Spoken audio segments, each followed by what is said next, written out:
Lovable, qu'est-ce que c'est? Bonjour à tous et bienvenue. Aujourd'hui, petite vidéo tutoriel pour vous montrer comment créer un prototype sans savoir coder avec Lovable. Donc aujourd'hui, nous allons voir qu'est-ce qu'est Lovable, donc la définition du low-code et du no-code, ses tarifs et à qui ça s'adresse et pourquoi faire. Donc Lovable, c'est un outil qui vous permet de créer des applications, des outils ou des automations ou automatisation sans avoir besoin de coder ou avec très peu de code. Donc c'est pour cela que ça s'appelle du low code, donc avec très peu de code, ou du no code, donc avec pas de code du tout. Ça s'adresse principalement à des PM, à des freelances, des startups, des étudiants. Donc ça vous permet principalement de créer des prototypes et des MVP de démonstration, mais ça peut aussi s'adresser à des personnes qui souhaitent développer leur application ou leurs outils d'automatisation sans savoir forcément coder. Et donc ils cherchent, on va dire, une solution qui leur permet de pouvoir réaliser tout cela sans avoir les capacités ou les compétences de développeurs. Concernant les tarifs, nous avons 3 plans différents. Donc nous avons la version Pro, le tarif Business et la version Enterprise. Donc la version Pro commence à partir de 25 $ par mois si vous prenez le plan annuel, donc ça c'est pour avoir 100 crédits. Donc Lovable, ça fonctionne sous un système de crédit, donc c'est-à-dire à chaque fois que vous allez prompter quelque chose et que l'application va réaliser une action pour vous, vous serez déduit d'un certain nombre de crédits. Donc ça, nous le verrons un peu plus tard. Et donc les prix sont progressifs en fonction du nombre de crédits que vous voulez. Donc le minimum c'est 100 crédits par mois. Après, si on passe à 250 $, 800 crédits, 200 $ par mois, et ça va jusqu'à 2250 $ par mois pour 10 000 crédits.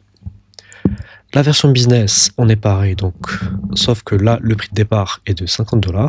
Donc on a toutes les features de la version pro, plus par exemple des SSO, des personal projects, un peu plus de crédit monthly, on peut publier en interne, et donc pareil, on a le même système, 200 crédits c'est 100 $, et 10 000 c'est 4 300 $, donc on est principalement sur le double du prix de la version Pro, et ensuite on a la version Enterprise. Donc à savoir qu'il y a un abonnement annuel, un abonnement mensuel qui peut s'arrêter comme vous voulez. Donc si on passe sur la version annuelle, où vous payez toujours par mois, ça coûte un peu moins cher. Et avant de faire la démonstration, je voulais attirer votre attention sur certains points. Donc tout d'abord, il faut bien prendre en compte que cela ne remplacera jamais une application codée. Donc c'est un outil qui code à votre place, mais vous devez toujours vérifier ce qui est codé. Forcément, de temps en temps, vous aurez des problèmes ou ça ne fera pas ce que vous voulez en fonction de votre prompt. Donc n'oubliez pas que ce n'est pas quelque chose qui est fait par un humain, ça reste fait par de l'IA. Ensuite, vous pouvez avoir des problèmes pour la maintenance, donc il faudra vérifier régulièrement, une fois que vous déploierez votre app, qu'elle est toujours en ligne, que des problèmes ne se sont pas ajoutés, etc. Vous avez aussi des risques de sécurité. Donc si vous déployez votre app, vous devrez faire attention à tout ce qui concerne la sécurité des données, etc., ne pas se faire hacker. Donc ça, c'est un point très important.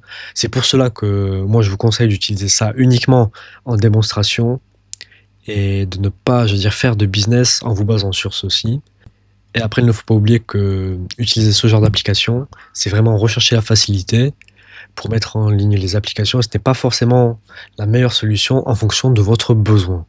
Donc, dans certains cas, ou je vais dire même dans la majorité des cas, il vaut mieux payer un développeur pour pouvoir avoir son app qui est faite de la meilleure des manières plutôt que de compter uniquement sur quelque chose qui est fait par de l'IA.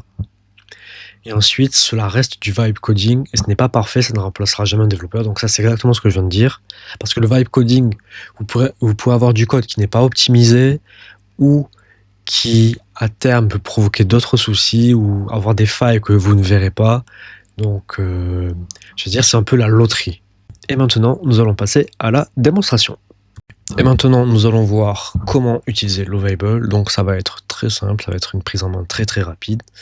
Donc, j'ai déjà préparé un prompt à l'avance. Donc là, on est sur la page d'accueil de Lovable. Donc, vous êtes connecté, vous avez pris votre plan, etc. Donc là, on est bon. Ici, vous avez, on va dire, la navbar avec votre accueil, votre recherche, vos projets, les projets que vous avez mis en favori, les projets qui sont partagés avec vous, un explorateur, où là, vous voyez différentes catégories, vous pouvez explorer des applications qui sont publiées. Donc là, vous avez une liste d'applications, c'est comme si c'était une marketplace. Vous avez des templates qui vont arriver et vous avez la partie Learn qui vous permet d'apprendre plus sur Lovable et comment l'utiliser. OK, donc là, nous allons aller sur Home et nous allons coller le prompt. Donc là, c'est une application qui permet de comparer les prix d'avion. Je vais vous montrer le prompt. Donc là, l'application travaille. Et pendant que le travail est fait, c'est là où les crédits sont utilisés. Donc là, c'est un comparateur de billets, créer une application simple, formulaire de recherche, ville de départ. Donc là, le prompt, soit vous l'écrivez, soit vous pouvez demander à l'IA de l'écrire. Au moins, vous mettez toutes les fonctionnalités, essayez d'être le plus précis possible, même que ce soit en termes de design, etc. Vous pouvez aussi ajouter des visuels, ajouter, faire des intégrations, ajouter du knowledge, etc. Vous pouvez aussi le connecter à votre GitHub. Donc, ça, je reviendrai un peu plus tard.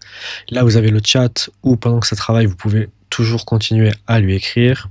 Et pendant qu'il travaille, on peut voir ses pensées. Donc, il va créer Modern Ticket Price Comparison. Donc, c'est ce qu'on va demander. Il va mettre les features. Là, il nous parle des couleurs. Et là, on voit déjà ce qui est en train d'être fait. Et là, nous avons notre application qui est présente. Et ensuite, là, nous voyons que nous avons des possibilités de faire autre chose.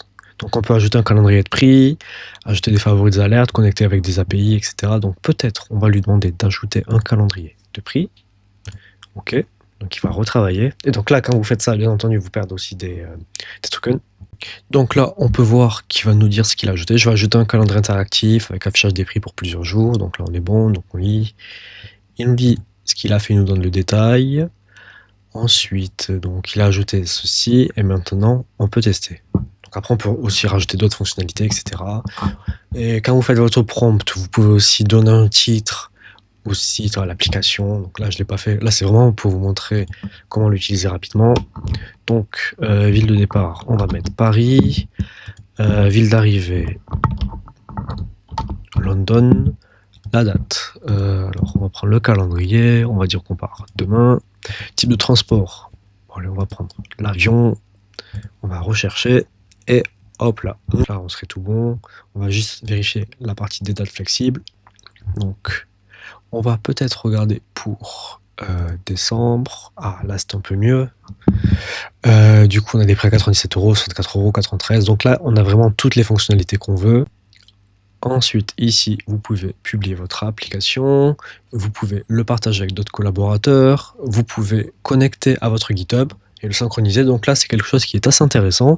Donc si vous synchronisez à ce projet sur GitHub, donc tout d'abord, vous devez créer un repo spécialement pour votre projet. Ensuite, quand vous sélectionnez votre repo pour le connecter à GitHub, vous aurez tous les détails de ce qui a été fait qui seront transférés sur votre GitHub. Donc, ensuite, si vous faites des changements sur le prompt, vous aurez directement les changements qui seront pris en compte sur GitHub et vous aurez accès aussi au code sur GitHub. Si vous changez votre code sur GitHub, ça sera fait automatiquement ici. Donc, l'application sera changée automatiquement et ça vous évite de perdre des tokens. Donc ça, c'est pas mal pour sauvegarder vos tokens.